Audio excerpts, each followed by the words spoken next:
எங்க பார்த்தாலும் எதுல பார்த்தாலும் ஏ இல்லாத இடமே இல்ல. ஏனால உங்க வேலை பறி போயிடும் அப்படிங்கிற பயம் நிறைய பேருக்கு. இதெல்லாம் உண்மையா? நிஜமாலே ஏயால உங்க வேலை பறி போயிடுமா? ஏஐ இருக்கிற வாழ்க்கையை நிசப்தமாக்கிடுமா? இந்த மாதிரி பல கேள்விகள் பல பேர்கிட்ட இருக்கு. அதனால இந்த பதிவு ரொம்ப முக்கியம் நான் நினைக்கிறேன். ஏஐ ஒரு வரப்பிரசாதங்க. ஏஐனால உங்க வாழ்க்கை இருந்துடாது. ஏஐனால உங்க வாழ்க்கை தெளிவாகும். ஆனா கண்டிப்பா ஏஐ உங்க வேலைக்கு உல வைக்கும். எப்போ? நான் சில எக்ஸாம்பிள்ஸ் கொடுக்குறேன். அதுக்குள்ள நீங்க ஒரு வேலை இருந்தீங்கன்னா உஷாராயிடுங்க. நீங்க பண்ற வேலையை உங்களுக்கே திருப்தி இல்ல, ஒரே வேலையை திரும்ப திரும்ப பண்றீங்களா? உங்க வேலையை நீங்க இல்ல அப்படின்னாலும் வேற யாராவது ஒருத்தர் ரொம்ப சுலபமா பண்ணிட முடியுமா? நீங்க ஒரு ஸ்லேவ் மாதிரி ரிப்பீட்டேட்டிவ் ஜாப்ஸ் பண்றீங்களா? உங்களால இன்னும் நிறைய சாதிக்க முடியும் அப்படின்னு தெரிஞ்சும் வெறும் பணத்துக்காக இந்த வேலையை பாக்குறீங்களா? இது போல எந்த ஒரு விஷயமா இருந்தாலும் கண்டிப்பா உங்க வேலையை ஏஐ எடுத்துரும். மனுஷங்களான நாம நிறைய விஷயங்களை பண்ண வேண்டியிருக்கு, இனோவேட் பண்ண வேண்டியிருக்கு, நிம்மதியா இருக்க வேண்டியிருக்கு. ஆனா இந்த எக்கானமி அப்படிங்கிற ஒரு விஷயத்தினால நாம ரொம்ப சின்ன சின்ன வேலைகள், அல்பமான வேலைகள், நிறைய விஷயங்களை பண்றோம்.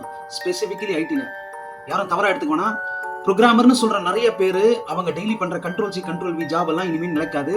அது எல்லாமே ஏஐ எடுத்துரும். ஏஐ எடுக்கிறதுனால ஏஐ உங்க வேலையை எடுத்தது அர்த்தம் இல்லை. ஏஐ உங்களுக்கான நேரத்தை கொடுத்துருக்கு. தயவு செய்து உங்களுக்கான திறமையை வெளிக்கொண்டு வர்றதுக்கான முயற்சிகளை நீங்க எடுங்க. ஏஐ என்னடா என் வேலையை தூக்குறது, நான் ஏஐயே தூக்குறேன் அப்படின்னு நினைக்கிறவங்களுக்கு எதிர்காலம் ரொம்ப ரொம்ப சிறப்பா இருக்க போகுது. எந்தெந்த வேலைகள்லாம் ஏஐ தூக்கலாம்?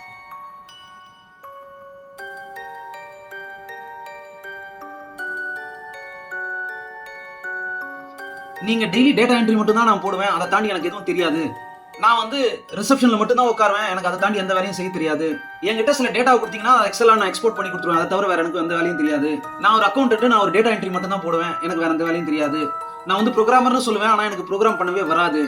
இந்த மாதிரி பல வேலைகள் ஏஐனால தூக்கப்படும். இன்னொரு முக்கியமான விஷயம், கிரியேட்டிவ் சைடுல ஏஐ டாமினேட் பண்ணுது. நிறைய கிரியேட்டர்ஸோட வேலைகள் பறி போயிடும் அப்படிங்கறத சொல்றாங்க. அவங்க எல்லாருக்கும் ரொம்ப முக்கியமான பதிவு இது. நீங்க ஒரு கிரியேட்டிவ் பர்சனா இருந்து நீங்க ஒரு ஏஐ ஜெனரேட்டட் கான்டென்ட்டையோ இல்ல ஏஐ ஜெனரேட்டட் விஷயத்தையோ நீங்க பார்க்கும்போது ஏஐ மூலமா கிரியேட் பண்ண எந்த ஒரு விஷயத்துக்கும் எக்ஸைட்மெண்ட்ன்றது ரொம்ப ரொம்ப சின்னதுங்க.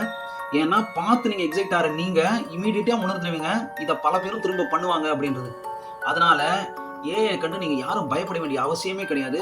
அதே நேரத்துல உங்களுக்கான வேல்யூவை தெரிஞ்சு உங்களை அப்ஸ்கில் பண்ணி அடுத்தடுத்து என்ன பண்றோம் அப்படின்றத யோசிங்க.